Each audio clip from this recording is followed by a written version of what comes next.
Hello everyone. In this class, we will be talking about the Chikitsa Sutra and different important Shamanaushadhis that is being explained under the Kasa Chikitsa. So this class we will be only looking mainly into the Vadaja Kasa Chikitsa. Later other Kasas Chikitsa will be continued with next videos. So we'll be more concentrating on the Vadaja Kasa, but this is the most important Chikitsa for Kasa. Even if you can also mention it as most of the things are general kasa chikitsa also. If you are not able to identify what kind of kasa it is, even the chikitsa sutra stand true for all the other kasa, because even pittanubandha and kapanubandha vadaja kasa chikitsa has also been told, and vada is must know the thing what is getting obstructed in the kasa chikitsa. So this chikitsa sutra is the most important chikitsa sutra for kasa. So just look into it. Let's get started and we'll understand what it is.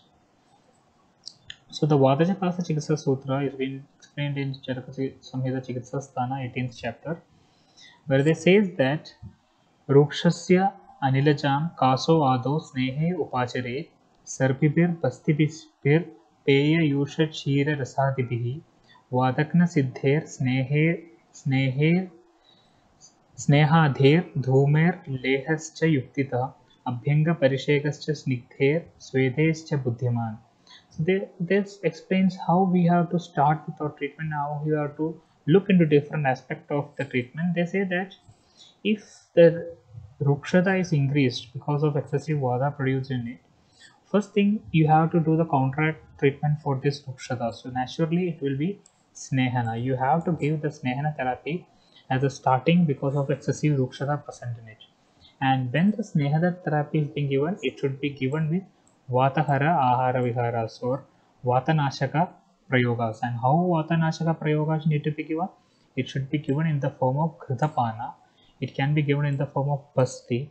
It can be given in the form of peya, or you can also advise Yusha, Shira, Mamsarasa Prayoga. All these Prayogas can be given to induce two main functionalities. One is Vatanashana and next is Snehana. Of course, Snehana will lead to Vatanashana, but if you are making use of those drugs and regimens which are exclusively meant for Vatanashana, then that Snehana will be much helpful in managing the Rukshata of the condition which is causing Vadajakasa in the patient. Okay.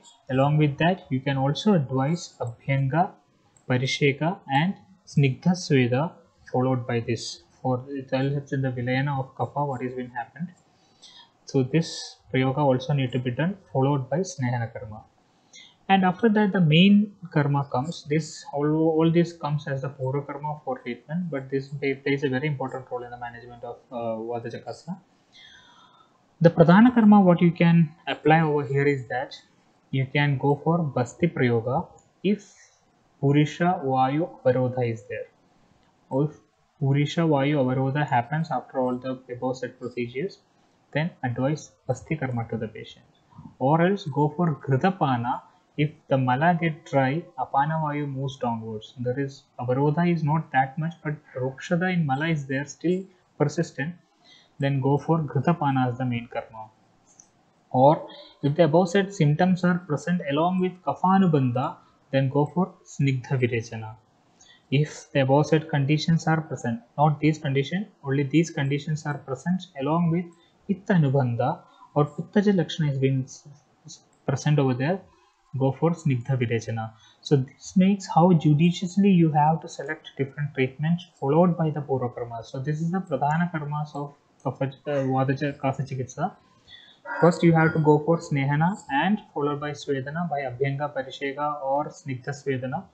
Followed by that you have to select any of these following based on the conditions after that. Okay.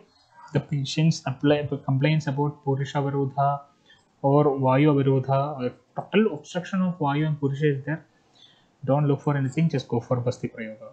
If Mala gets dry and but Apana Vayu is moving downwards, then go for Kritapana. If Mala gets dry, Apana Vayu is moving downwards and Kaphanubandha Lakshanas have been seen, go for Snigdha Virechana. If Mala gets dry and Apana Vayu is moving downwards, Pittanubandha Lakshana, then go for Snigdha Virechana. So this makes the treatment for Vata Kasa. Okay. Now, importantly, there are some Shamnaushadhis told for Vadaja Kasa Chikitsa. The first one is Kantakaryakrita.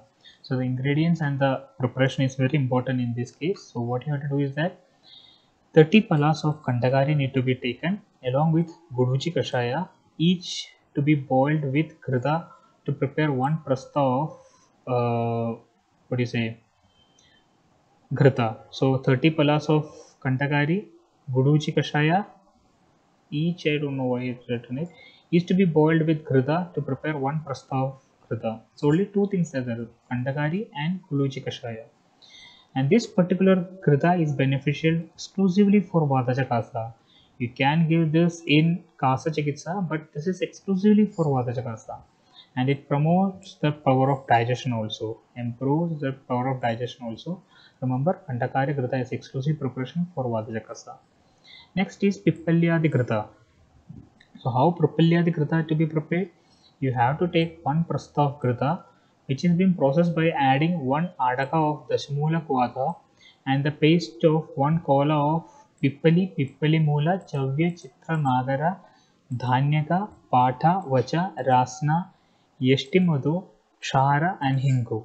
All these things to be added, one kola each, and you have to prepare the krita out of it. Okay, one prastha of krita, one adaka of Dashamula Kvata, and paste of or kalka of all these things, one kola each need to be prepared. Grita Murchana to be done to make the Pipalyadi Grita.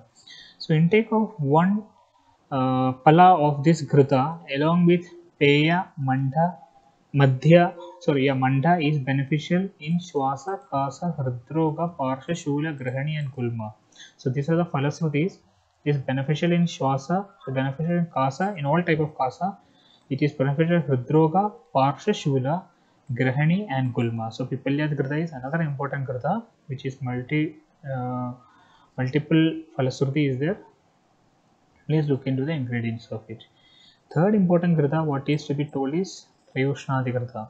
So in this, one prastha of Grita should be cooked by adding 4 prastha of milk and a paste of or kalka of 1 karsha each of Trayushna, Trifala, Draksha, Kashmiri, Parushaka, Devapatha, Devadaru, Riddhi, Swagupta, Chitraka, Shati, Brahmi, Tamlaki, Medha, then Kakanasa, Shatavari, Trikandaka, Vidari.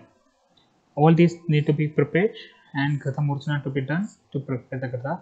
This is effective Kasahara formulation. It can also cure Jora, Gulma, Aruchi, Pliha, Shirashula, Hrutshula, Parshashula, Kamala, Arsha, Ashtila, Shata, Shosha and Shaya.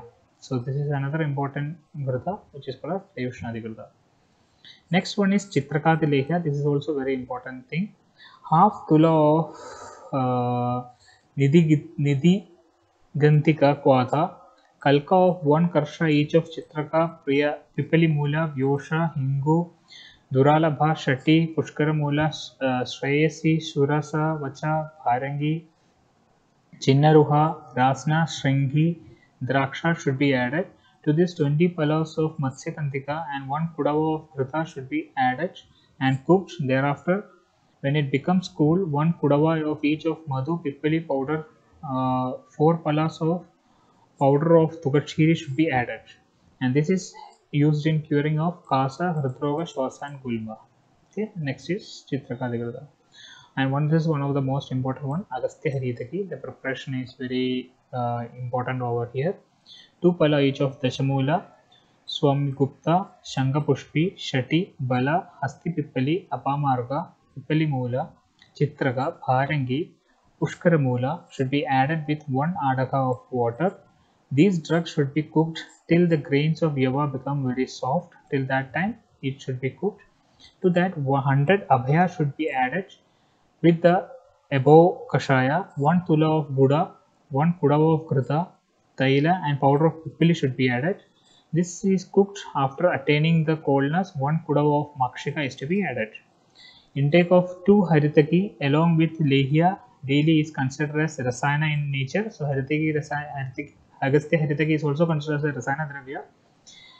Other than that, Falasruti is that it removes Vali, Palitya increases Varna, Ayu, Bala, beneficial in what is it, Panchakasa, Shaya, Shwasa, Hikka, Vishamajjara, Arsha, Grahani, Hridroga, Aruchi, and Pinasa. It's an excellent formulation produced by Agastya and is considered as auspicious. So this is called as Agastya Haritagi. So with this, I conclude the treatment for Vata Chakasa. An important Shamanaushadhi is used in it. There is also some dhumas explained in it. Please go through it when you get time. I consider you understood what has been told in this video. Thank you very much.